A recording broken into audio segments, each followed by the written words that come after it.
A nossa série tem origem na reflexão do maior sociólogo vivo do mundo contemporâneo, chamado Zygmunt Bauman, um sociólogo polonês, velhinho, mas com uma lucidez tremenda na hora de olhar para a sociedade e ponderar acerca do que anda acontecendo entre nós. Segundo ele, os relacionamentos atuais têm se tornado cada vez mais líquidos, superficiais, ralos.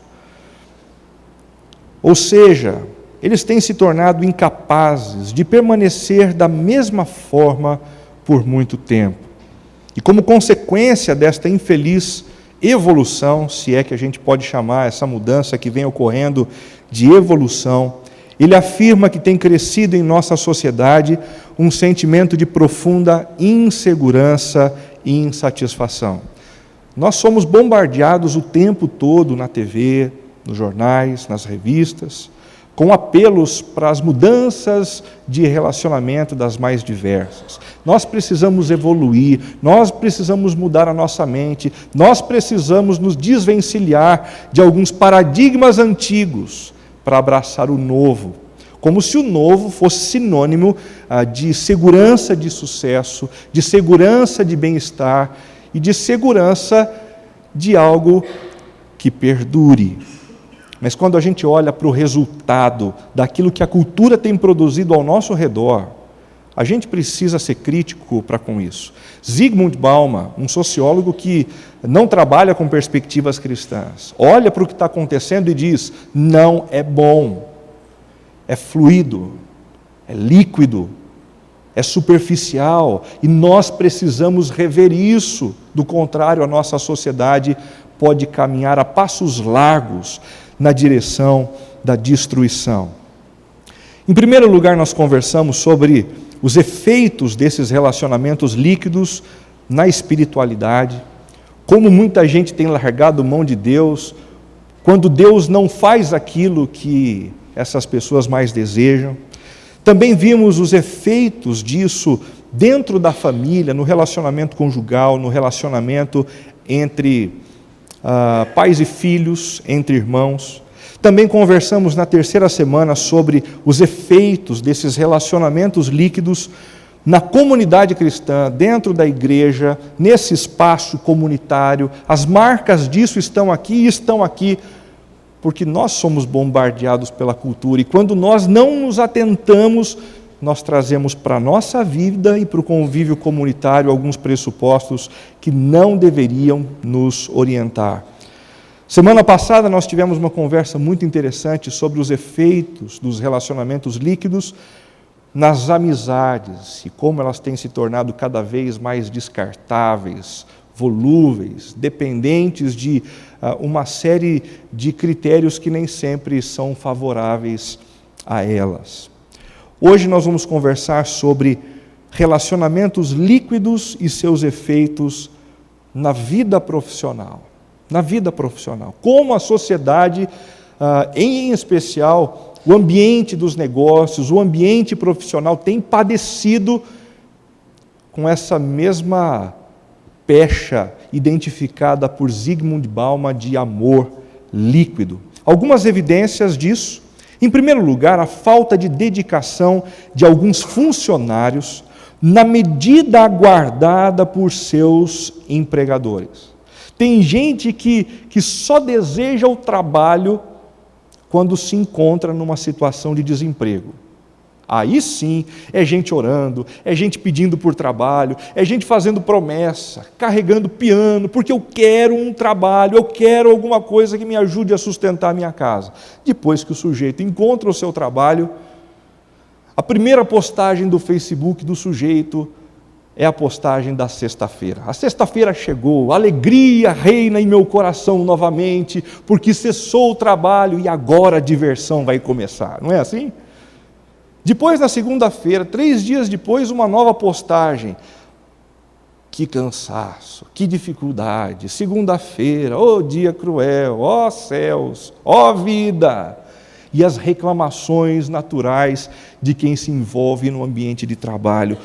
Como tem gente se dedicando de maneira ruim ao trabalho, como tem gente lidando com o trabalho de uma maneira desonesta, sem nenhum tipo de excelência, sem nenhum tipo de reverência e até mesmo de dedicação. Evidência de relacionamento líquido para com o trabalho. Em segundo lugar, a falta de cooperação entre os membros da mesma equipe no cumprimento de sua função. Eu lembro de, há uns anos atrás, trabalhando numa equipe de teatro e viajando pelo Brasil afora, 2 dias em cada cidade. Eu fazia parte do grupo que não apenas interpretava, mas que carregava literalmente as luzes. Todas as mudanças, trazendo os canhões de luz, depois levando os canhões de luz para o caminhão. E na minha equipe tinha um sujeito que era especialista nesse tipo de coisa. Enquanto todo mundo carregava o peso, ele parava para tomar uma água, ele escorregava, ele amarrava o tênis, deixando todo mundo pegar o mais pesado para ele ficar na melhor, na tranquila. Isso tem acontecido no ambiente de trabalho de muitos de nós. Como é duro a gente carregar nas costas gente que não é cúmplice no ambiente de trabalho. Isso é evidência de um relacionamento líquido para com a própria equipe de trabalho. Em terceiro lugar, a falta de reverência na relação entre o líder e seus liderados e vice-versa. Quantos não são os líderes que se valem da sua posição para passar por cima dos seus funcionários, dos seus liderados? E quantos não são os liderados que, na ausência deles, não são reverentes para com a liderança e semeiam discórdias, falam mal o tempo todo, minam mesmo? Evidência de relacionamento líquido para com aqueles que estão ao nosso lado no trabalho. Em quarto lugar, a falta de integridade durante o período que deveria ser dedicado integralmente ao trabalho. Existem pesquisas hoje mostrando uma quantidade enorme de horas que tem sido investida por profissionais durante o período de trabalho na internet. Mais especificamente em redes sociais como Twitter, Facebook, dando uma olhadinha, o que anda acontecendo com a vida de um, com a vida do outro, enquanto deveriam estar se dedicando aos seus afazeres. Recebem por isso, mas gastam o tempo com trivialidades, com bobagens, abrindo mão da honra para com os seus empregadores. Em quinto lugar, a falta de reconhecimento do trabalho realizado por parte dos líderes e empregadores. Falando aqui um pouco daqueles que estão por cima dos outros, que estão liderando, que são chefes, que são patrões, como é difícil você encontrar um patrão que efetivamente olha o que é bom e destaca o que é bom. Existem alguns líderes que têm mania de destacar todos os pontos negativos, basta que esses pontos apareçam. Mas quando um ponto positivo surge, não há lembrança de reconhecimento, não há uma palavra de elogio, não há uma palavra de incentivo, e isso torna os relacionamentos também desgastados no ambiente profissional. A falta de estabilidade, em sexto lugar, na relação entre a empresa ou a instituição e o trabalhador.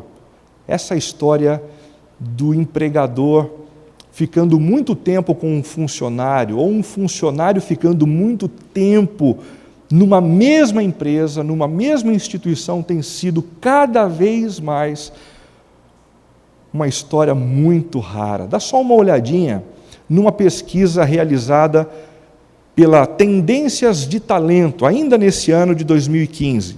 77% dos profissionais brasileiros são candidatos passivos a vagas de emprego em outras empresas ou estabelecimentos. Sabe o que isso significa? Que 77% não estão necessariamente buscando uma alternativa fora, mas estão na expectativa.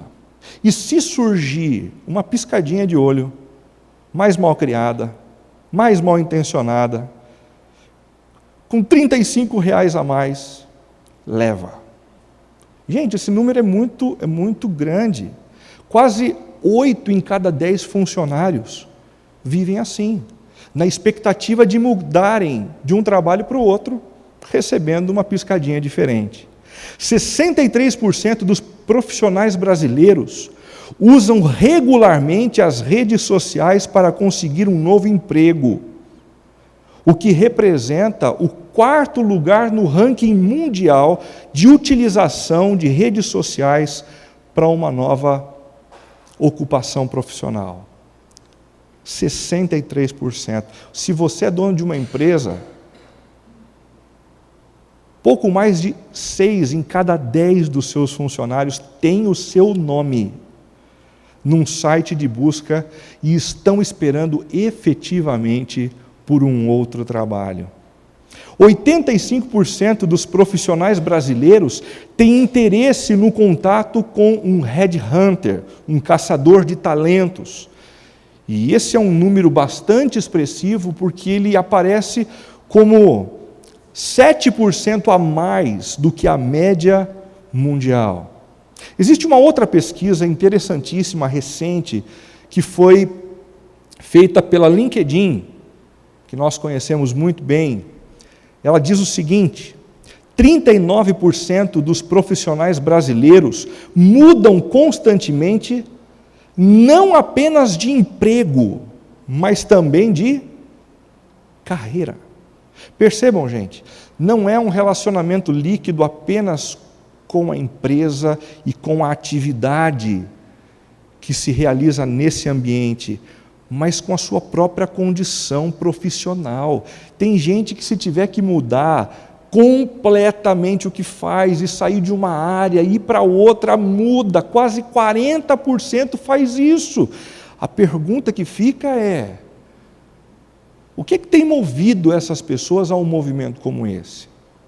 O que tem impulsionado profissionais a viverem dessa forma, abertos a mudanças e a curvas tão acentuadas assim? 54% dos profissionais brasileiros que aceitam a proposta de mudança o fazem motivados por dinheiro. Quinhentão a mais, levou. Uma cesta básica a mais, levou. Uma semana trabalhando em casa por ano, levou. Um computador para você poder trabalhar enquanto você vai para casa e durante o tempo que você está em casa, levou também. É assim que muita gente tem lidado com o seu trabalho, de maneira líquida, movido pela oferta de dinheiro. 47% dos profissionais brasileiros esperam uma nova proposta de trabalho do contratante anterior. E aí essa pesquisa é muito interessante, porque tudo indica no coração de quem tem a expectativa de um novo trabalho para ganhar mais, que lá haja satisfação, que lá haja contentamento, mas 47% dos que mudam ficam pensando assim: puxa vida, uma proposta melhor de emprego podia vir do meu empregador anterior. O dinheiro não bastou. Porque com o dinheiro se perde a confiança que se conquistou no ambiente anterior, os relacionamentos que se tinha na empresa anterior, no espaço anterior. Muita coisa muda. Nem sempre o dinheiro é a melhor pedida, nem sempre o dinheiro é o melhor argumento para nos arrancar de onde nós estamos. Existe também uma pesquisa da IPEA, Instituto de Pesquisa Econômica Aplicada, que foi realizada em 2013, traz números alarmantes. 72% dos profissionais brasileiros entre 18 e 24 anos mudam de emprego em menos de 1 ano de trabalho. Contrata alguém entre 18 e 24 anos. 7 em cada 10, um pouco mais do que isso, abandonam o ambiente de trabalho antes de completarem 1 ano. Não conseguiram nem tirar as férias. Que relacionamento líquido, descartável. Aí você pensa: por que é que então a gente contrata pessoas assim? Por que as empresas continuam investindo em moleques assim? Porque eles conhecem a nova geração. porque eles conhecem as novas necessidades do mercado, a linguagem a ser utilizada. Eles são importantes, mas acabam não consolidando a sua presença e o seu vínculo profissional, porque tem ali laços que são superficiais, laços que não são duradouros.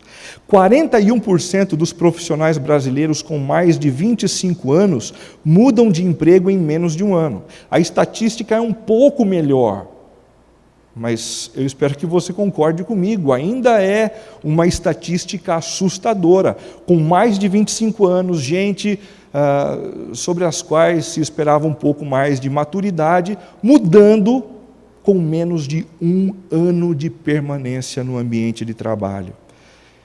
Concluindo, 56% dos jovens recém-saídos da universidade desejam ter um negócio próprio para fazerem o que quiserem. Em outras palavras, a gente não quer essa história de um compromisso, de um vínculo, de ninguém que cobre, de ninguém que exija. Eu quero o meu negócio para acordar a hora que eu quiser acordar, para fazer o que eu quiser, quando eu tiver vontade, e quando não tiver vontade eu não vou fazer, e vai ser assim.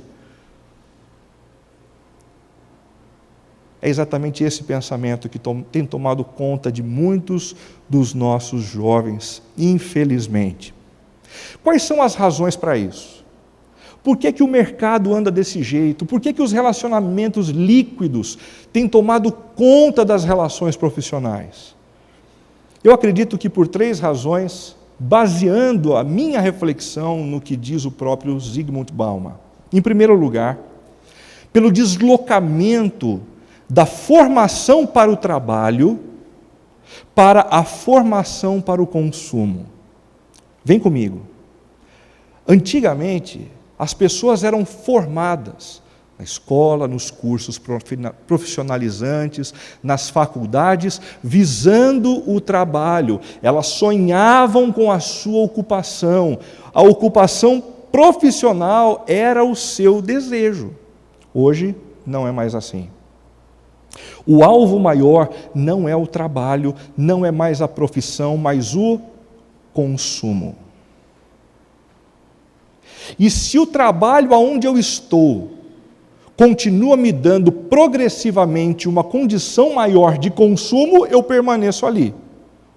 A partir do momento que outra operadora, outra empresa, outro escritório pisca para mim e me dá uma condição maior para consumir, eu mudo. E isso é muito preocupante.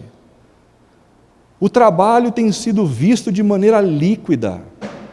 As intenções para com aquilo que é o resultado do trabalho já não tem tanta importância.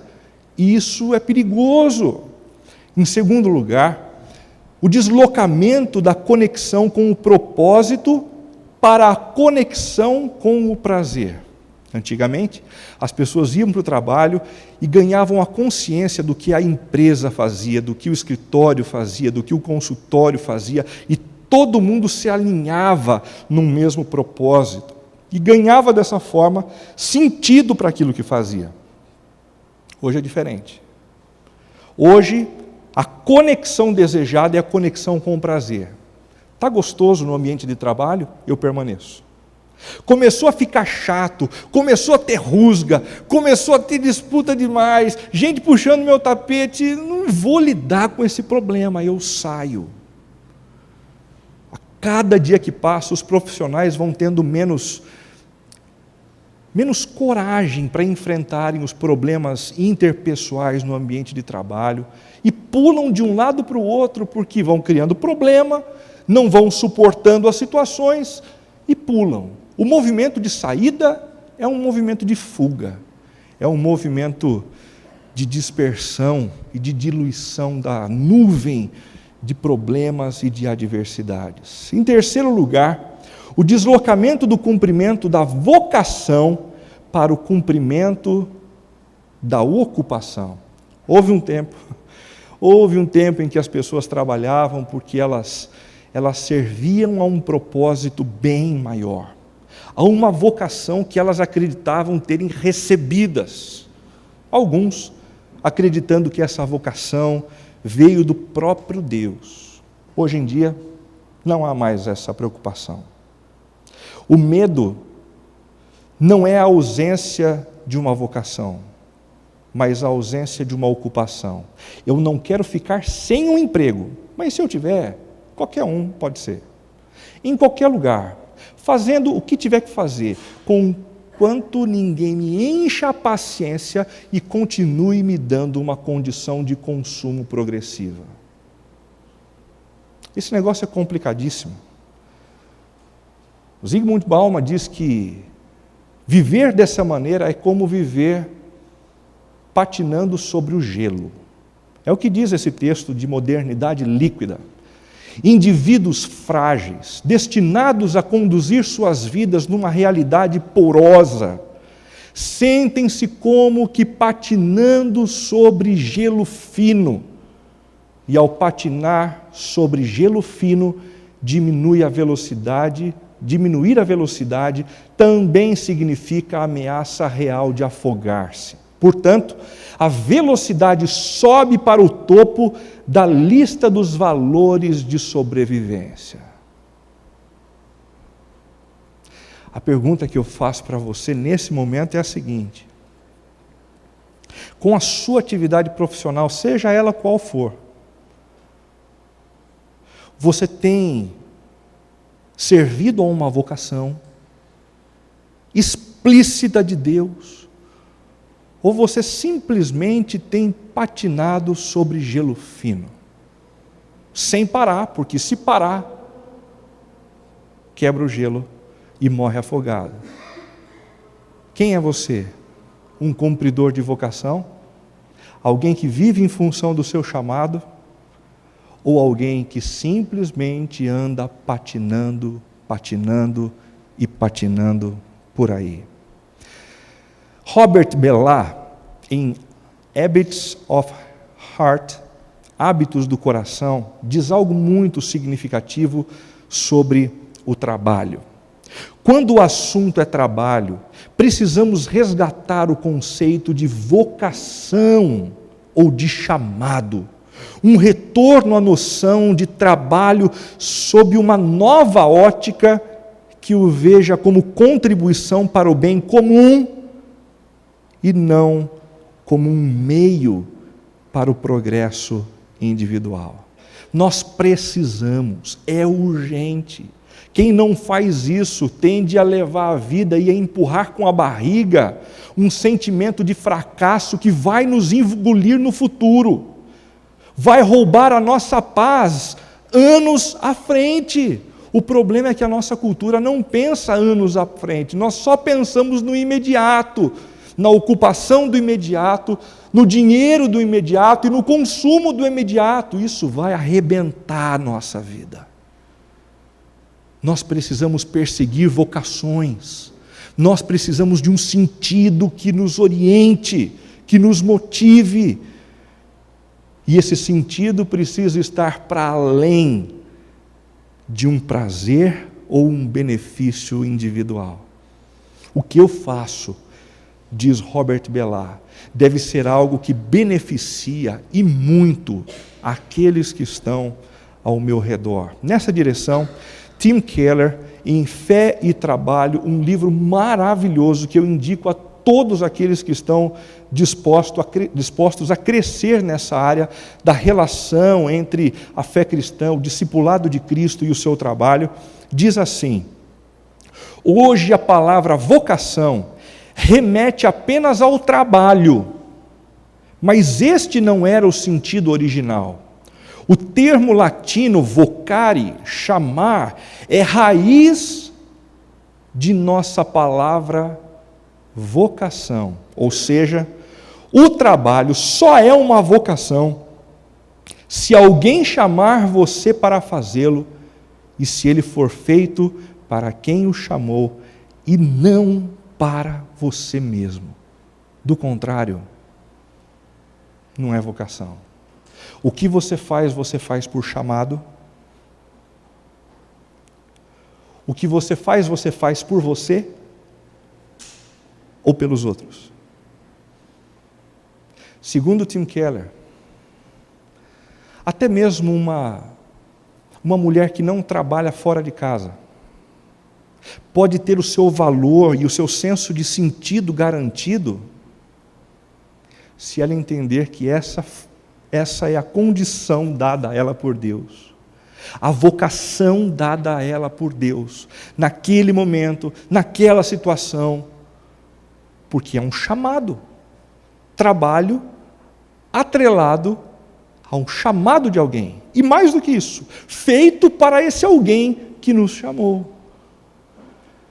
Você tem trabalhado por quem?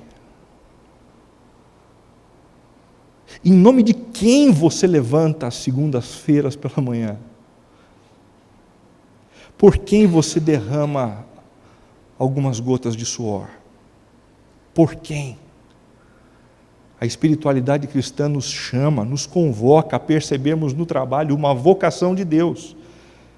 E aqueles que percebem isso e se engajam no trabalho dessa forma, ganham um combustível que não cessa para o trabalho. A segunda-feira não é mais um bicho de 7 cabeças. Porque eu faço o meu trabalho em resposta ao Deus que me chamou. E eu trabalho em função do Deus que me chamou e para a glória e para a alegria dEle.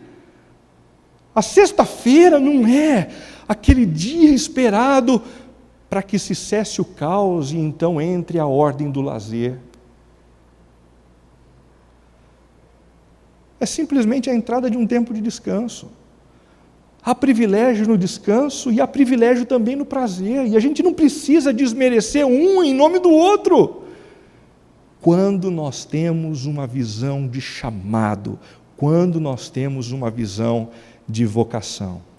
O termo chamado no contexto bíblico tem algumas implicações, tem algumas direções. Em primeiro lugar, ele está relacionado com o chamado de Deus à salvação pela fé e comunhão com Jesus. Isso é um chamado. Deus tem nos chamado o tempo todo para uma relação íntima com Jesus. Ele tem te chamado pelo nome. Eu quero você por perto. Eu te quero comigo. Eu te quero mais perto. Intimidade com Deus é um chamado que tem sido atendido por uns, mas que tem sido rejeitado constantemente e bravamente por outros. O termo chamado no contexto bíblico está relacionado também com o chamado de Deus para o relacionamento com a igreja, não apenas para um relacionamento individual com Cristo. O mesmo Cristo nos chama para um envolvimento com a sua igreja, com um grupo daqueles que foram comprados pelo sangue dele na cruz do Calvário. É um chamado. Dizer não a um convívio comunitário é dizer não a um chamado de Deus. É como dizer, Deus, não, eu não quero o que o Senhor quer, eu não quero o que o Senhor está pedindo. Em terceiro lugar, está relacionado com o chamado de Deus para levar a sua mensagem ao mundo. Não é um opcional, como o opcional que a gente tem quando vai comprar um carro. Você quer roda de liga leve? Não. Hoje sim, há uma antena diferente, um tapetinho especial. Não, é chamado do mesmo jeito. Na mesma intensidade do chamado para ir a Cristo e provar da intimidade com Ele, agora ir ao mundo e anunciar com a própria boca, com a vida, com o próprio testemunho, o Evangelho de Jesus. Ou nós estamos dizendo com a nossa vida, sim, Jesus, eu aceito o teu chamado e eu vou fazer o que o Senhor está me mandando. Ou eu estou dizendo para Ele, não quero, não vou fazer, e estou sendo conscientemente contrário ao que o Senhor está mandando. A maioria das igrejas cristãs encerra a compreensão de chamado e de vocação aqui. Mas eu não acredito que o chamado e a consciência do chamado se encerra nessas perspectivas. Existe uma outra. O termo chamado, no contexto bíblico, está relacionado com o chamado de Deus para os mais variados tipos de trabalho. O que você faz como advogado pode ser, sim, um chamado de Deus. O que você faz como professor pode ser, sim, uma vocação dada por Deus a você. O que você faz como vendedor pode ser, sim, uma vocação dada por Deus a você. O seu trabalho como médico, como dentista, pode ser, sim, uma vocação dada por Deus na mesma intensidade do chamado para ter intimidade com Ele, do chamado para viver numa comunidade, igreja cristã, e do chamado para anunciar as boas novas do Evangelho. Na mesma medida, é um chamado que ou eu aceito dizendo, eu vou trabalhar para o Senhor como médico, como advogado, como juiz, como professor, ou vou trabalhar nesses mesmos ambientes para mim, com os meus valores, com os meus pressupostos, com os meus interesses, com os meus alvos, independente do Senhor. Aonde nós encontramos isso? Em 1 Coríntios capítulo 7, de 17 a 20.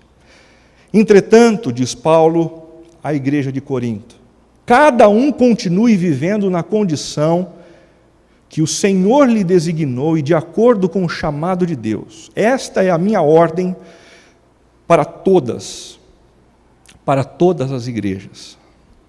Foi alguém chamado sendo já circunciso, sendo já judeu, não desfaça a sua circuncisão, não mude a sua cultura, você não precisa abrir mão das festas da sua cultura, da roupa da sua cultura, você pode continuar sendo judeu e ainda assim servir como um discípulo de Cristo.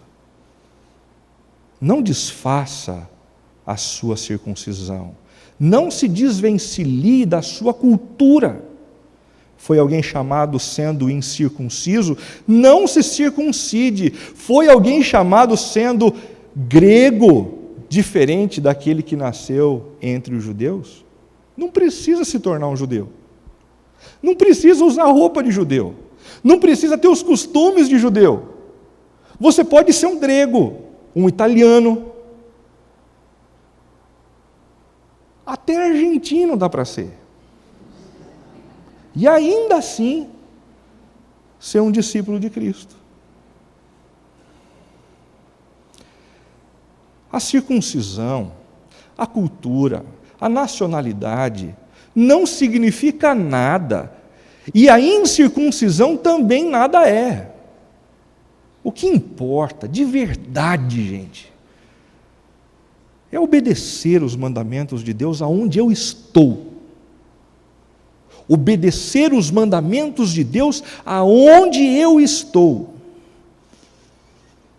Cada um deve permanecer na condição em que foi chamado por Deus. Foi você mesmo sendo escravo? Essa era a sua condição profissional? Não se incomode com isso. É possível você ser escravo numa cultura escravagista, com uma política cruel e ainda ser um discípulo de Cristo. Não se incomode com isso. Mas se você puder conseguir a liberdade, e alguns escravos conseguiam a sua liberdade à medida em que trabalhavam, juntavam um dinheirinho e compravam a sua liberdade, consiga. Porque como livre também dá para ser discípulo de Cristo. Com liberdade para trabalhar a agenda, o que se fazer ou não no final de semana, dá para ser discípulo de Cristo também. Pois aquele que, sendo escravo, foi chamado pelo Senhor é liberto, e pertence ao Senhor, semelhantemente àquele que era livre quando foi chamado, é escravo de Cristo. Vocês foram comprados Preste atenção. Vocês foram comprados por alto preço. Vocês foram comprados por alto preço. Posso repetir essa frase mais umas 500 vezes hoje? Vocês foram comprados por alto preço. Vocês todos, nós todos, fomos comprados por alto preço. Você sabe o que isso significa? Você já viu isso em filme?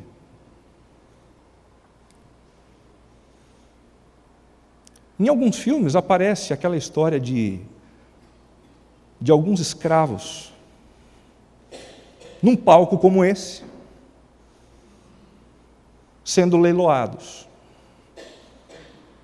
Aqueles que não são comprados, eles são mortos, porque eles não servem para nada. E de repente, naquela cena do filme, alguém levanta a mão e diz: aquele ali, quanto custa? Aquela ali, quanto custa? Mas esse valor é caro demais. Tudo bem, está pago. Nós fomos comprados, todos fomos comprados, por alto preço. Sabe qual o preço? A vida de Jesus, o único Filho de Deus. Você foi comprado. Você merecia a morte assim como eu. Mas Deus, através de Jesus, pagou o preço para comprar você. Mas Ele decidiu não te chamar e não me chamar de escravo. Ele nos deu liberdade, completa liberdade, e apenas pediu o seguinte: a partir de agora, trabalhem para mim. Como dona de casa, trabalhe para mim. Como advogado, trabalhe para mim. Como juiz, trabalhe para mim. Como médico, trabalhe para mim. Como dentista, trabalhe para mim. Como piloto de avião, trabalhe para mim. Como quem limpa o chão de um espaço como esse, trabalhe para mim. Não se tornem escravos de homens. Parem de ficar trabalhando para os chefes de vocês. Porque quem trabalha para o chefe simplesmente, às vezes tem motivo para continuar trabalhando de maneira importante. Às vezes não.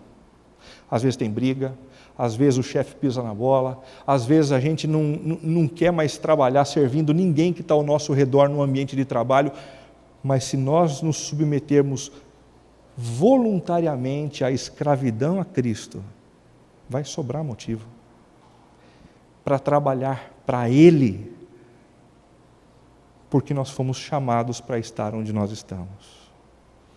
Aprofundando a compreensão do texto, em Corinto, alguns cristãos estavam considerando mudarem sua condição cultural, a sua condição conjugal e a sua profissão para melhor servirem a Jesus. E o pessoal tinha boa intenção. Ah, não, eu vou mudar de profissão, eu vou largar o meu trabalho na empresa e vou viver só para orar. Não, é lindo, maravilhoso. Jesus até entendeu sua intenção, mas não é o que Ele espera de você. Continua trabalhando. Aonde você foi colocado? Porque Ele tem um chamado para você ali. A eles o apóstolo ordenou, percebam, gente, versículo 17 do capítulo 7 de 1 Coríntios, cada um continue vivendo na condição que o Senhor lhe designou e de acordo com o chamado de Deus. Aqui o apóstolo Paulo faz uso de duas palavras que são palavras de cunho religioso para um trabalho secular. A primeira palavra é a palavra kaleo, chamado, convocado pelo nome, é a tradução literal. Deus te chamou pelo nome. Gente, se você tiver noção, perceba comigo, se você ganhar consciência de que o que você faz hoje é um chamado de Deus pelo nome, Deus te chamou pelo nome, faça isso por mim e para mim. Quanto a gente não ganha de entusiasmo para servir, para trabalhar, para se dedicar, para continuar se esmerando. A segunda palavra é a palavra designou, merizo, distribuído com propósito. Deus nos distribuiu com propósito por onde nós estamos. Imagine se terminasse um dos domingos aqui e todos vocês dissessem: Renato, o negócio é o seguinte, a gente decidiu coletivamente aqui, todos nós vamos abandonar os nossos trabalhos e a gente vai se tornar pastor. Isso vai ser um problema. Ou dois. O primeiro problema é que eu vou ser desempregado, que com tanto pastor, eu não vou ter como ser sustentado nessa comunidade, nem você. Em segundo lugar, a nossa missão na sociedade vai ser empobrecida. Por quê? Porque nós estamos distantes do mundo jurídico, porque nós ficaremos distantes das universidades, porque nós ficaremos distantes da roda dos vendedores. Deus nos quer lá. Deus nos quer lá, trabalhando como escravos dele, para a honra e para a glória dele. Aprofundando a compreensão desse texto, existem três preposições, ou três proposições que a gente pode fazer. Em primeiro lugar, que a nossa nacionalidade deve ser compreendida à luz do chamado de Deus. Eu não vou gastar muito tempo com isso, apenas afirmando que, com base no texto, o fato de você ter nascido no Brasil não é sinal de uma maldição, mas de uma vocação de Deus. Você não precisa mudar de país, nem para se tornar judeu, nem para se tornar grego, nem para se tornar romano. O fato de você ter nascido no Brasil tem a ver com uma vocação. E ouvir isso num ambiente e num momento como o nosso é muito bom, não é? Porque quem aqui não pensou em fugir do país no meio dessa recessão que a gente está vivendo? Pensou? Hoje o que a gente está olhando para as Escrituras e percebendo é, por trás da nossa nacionalidade,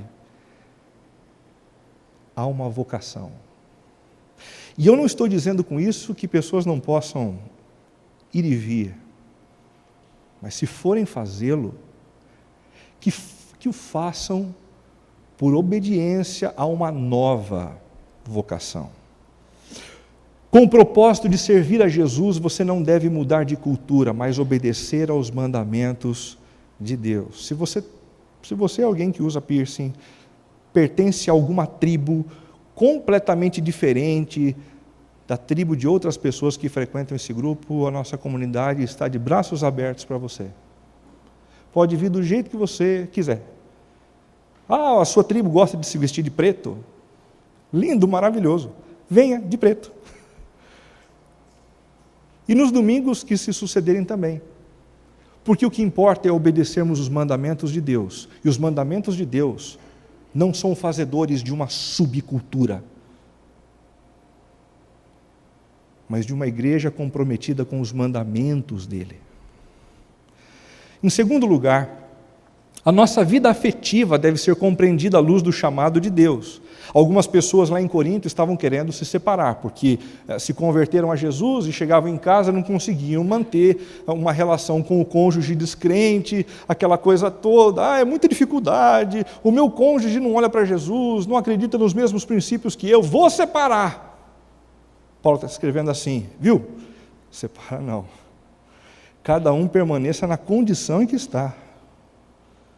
E segura o reggae aí, porque você foi colocado nesse ambiente. E deve ser compreendida a sua presença ali como uma vocação. Uma vocação. Se você está casado, entenda o matrimônio como uma vocação dada a Deus por você. Não se desvencilhe do seu cônjuge com a mesma facilidade que as demais pessoas da cultura têm se desvencilhado. Se você está prestes a se casar, pergunte a Deus se esta é a vocação que Ele tem para você.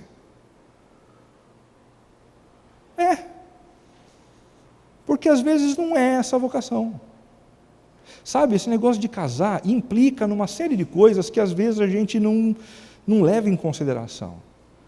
O casamento implica na morte do cuidado sobre mim mesmo, para o cuidado dos outros, para a preferência dos outros, para o programa dos outros. Casamento implica numa série de sacrifícios. E se você não está disposto a se sacrificar por outras pessoas, procura outro esporte. Outro esporte. Videogame, por exemplo, é muito mais tranquilo. E se não deu certo, você começa a fase de novo. Se você não gosta do jogo, você muda de jogo. Procure um outro esporte. Se você está solteiro e está desesperado com essa condição, porque você quer se livrar dessa condição, eu não estou afirmando que isso é a sua vocação. Talvez não seja, porque não chegou o seu momento.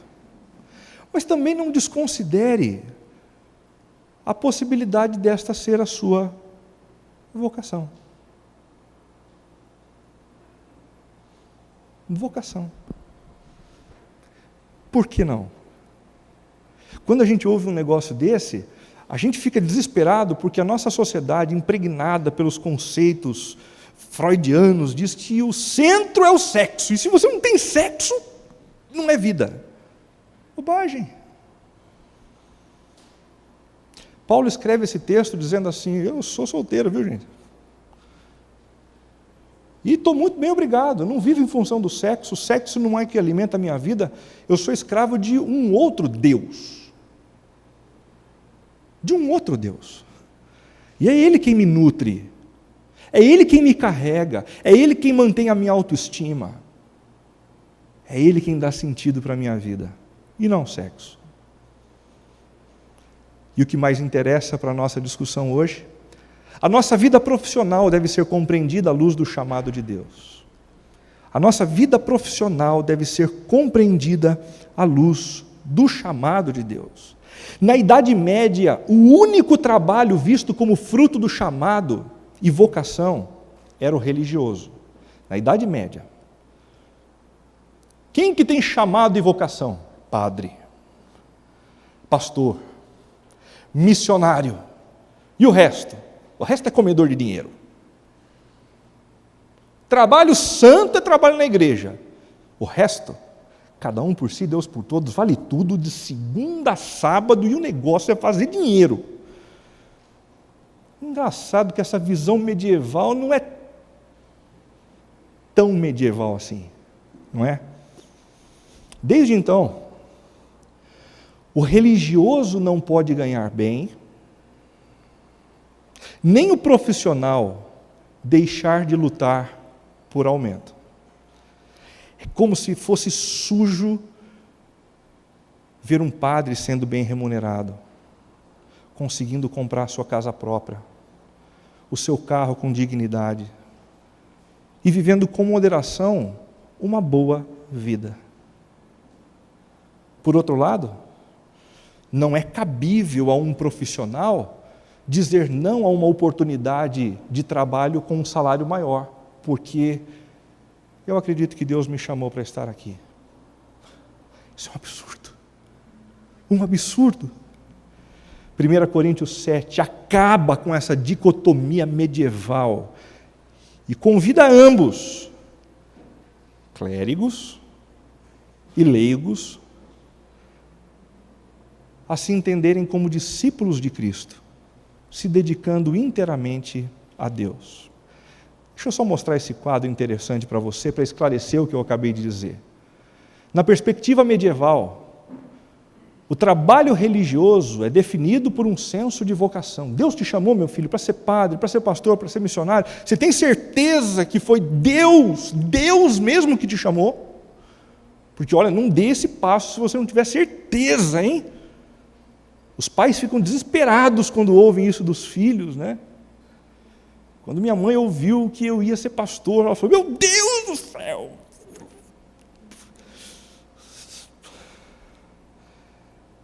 E a permanência? No trabalho religioso é fruto de perseverança. Está enfrentando dificuldades, pastor? Está enfrentando lutas? Persevere em Deus, porque a sua missão é nobre. Permaneça. A dedicação ao trabalho é integral, porque é para Deus. Então, trabalha de manhã, trabalha à tarde, trabalha à noite, de madrugada. Dormir para quê? Trabalho integral. Remuneração, perceba, não é uma remuneração para sustento, é uma remuneração para subsistência. O sujeito, e eu digo isso olhando para algumas igrejas que eu conheço, tem que receber o básico para comer arroz com feijão e um ovo frito e um bifinho de final de semana. Essa é a visão medieval. E o propósito maior desse trabalho religioso? A glória de Deus. Que se dane o safado que escolheu ser pastor ou padre. É assim. Essa é a visão medieval. E com relação ao trabalho secular? A definição não é por sentido de vocação, mas é por carreira. O que você escolheu, meu filho? Eu escolhi ser músico. Ai, meu Deus. Pai, e os meus amigos músicos vão me matar depois. Meu Deus do céu. Os pais ficam desesperados. Como você vai se sustentar? Como você vai sustentar a sua casa? Meu Deus do céu, a gente não vive de música. Já ouviu isso? Cigarra não põe comida na mesa.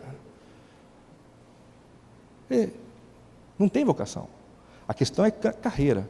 Meu filho, o que você deseja ser? Eu quero ser médico. Deus ouviu as nossas orações. Como Ele trabalhou com você percebeu o que realmente importa. Você está no bom caminho, meu filho. Vai lá, filho. Não precisa nem orar para ver se é essa a vocação. É melhor errar sendo médico.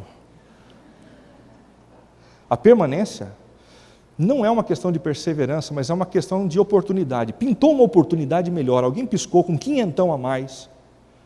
Vai, está esperando o quê, rapaz? Porque, afinal de contas, não é trabalho religioso. Eu não sou um padre para ficar vivendo como um pastor na minha empresa. A dedicação não é integral, é contratual. Olha só, o meu trabalho é das 8 às 6. E se quiser que eu fique das 6 às 6h45, vai ter que pagar hora extra, tintim por tintim, senão eu te ponho no pau. Ou não? Remuneração não é para subsistência. O trabalho secular é sempre para ascendência. A gente tem sempre que crescer, essa é a perspectiva. Porque nós não temos nada a ver com Deus mesmo.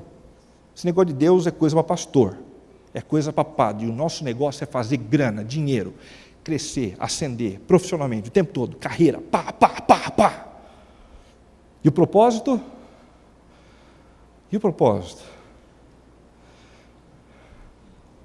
A minha glória pessoal, com toda a humildade diante de vocês, ok? A minha glória. Essa é a perspectiva medieval do trabalho. Mas não é bíblica.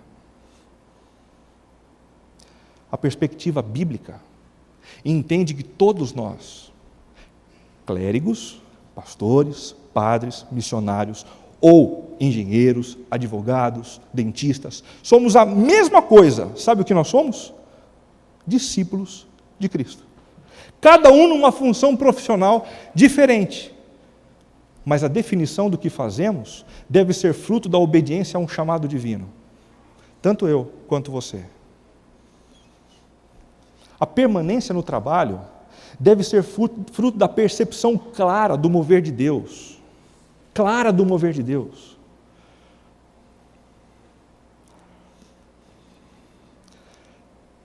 Gente, como é que vocês se sentiriam se um dos pastores dessa igreja dissesse assim, viu, decidi mudar o ano que vem, eu vou para uma outra igreja, me ofereceram R$350 a mais, sabe como que é? Eu preciso ir.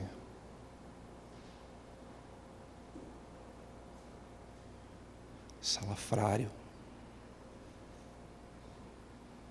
unha de vaca,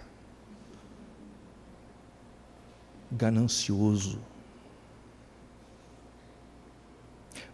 Mas muitos de nós que não somos pastores fazemos o mesmo. Por quinhentão. Por um saquinho de pão a mais. E isso envergonha o nome de Cristo.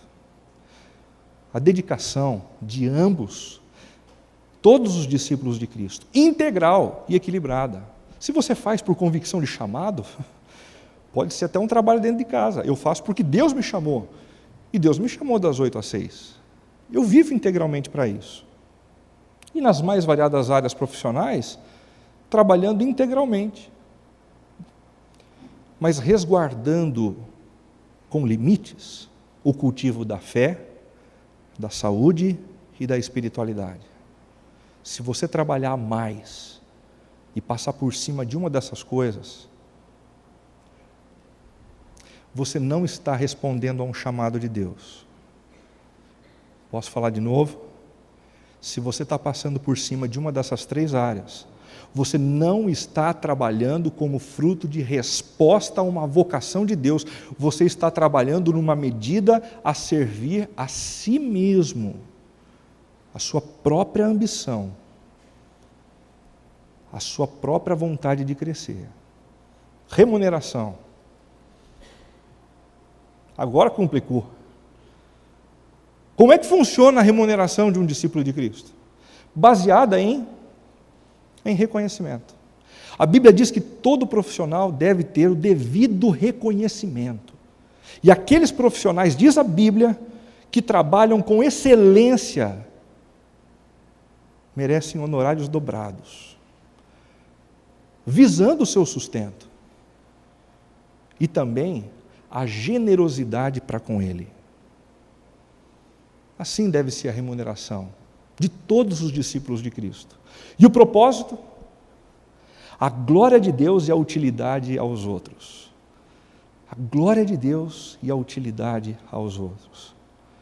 Se o seu trabalho só faz dinheiro, mas não abençoa os outros, reconsidere o seu trabalho.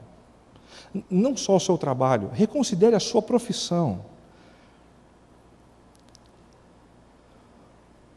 O Dr. Tim Keller faz menção no seu livro de uma mulher que chegou numa posição enorme num banco em Manhattan, cargo cobiçadíssimo, mas ela percebeu que os seus melhores dons não estavam sendo empenhados naquele papel, naquela função, para o benefício de outras pessoas. E o que ela fez? Ela pediu demissão e recomeçou a sua vida profissional como editora na publicação de livros. E ela começou a escrever e a incentivar jovens escritores a escreverem o que realmente importava escrever. Os amigos e os familiares ficaram doidos com ela. Como é que você faz um negócio desse? Resposta dela: depois de um tempo servindo nessa vocação, eu descobri que eu estava usando o meu melhor para a honra, para a glória de Deus e para o bem-estar daqueles que estavam ao meu redor. Muito mais satisfeita, muito mais feliz.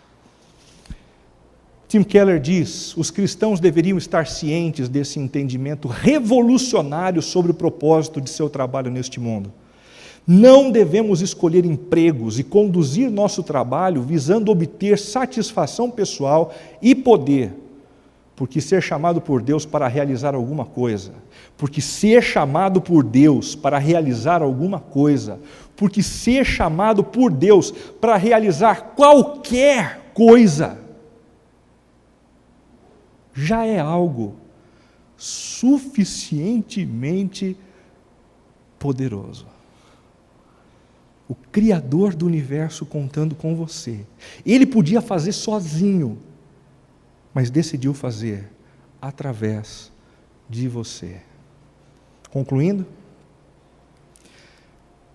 Jesus Cristo, segundo o Evangelho de João, capítulo 4, versículo 34, diz: a minha comida é fazer a vontade daquele que me enviou e concluir a sua obra.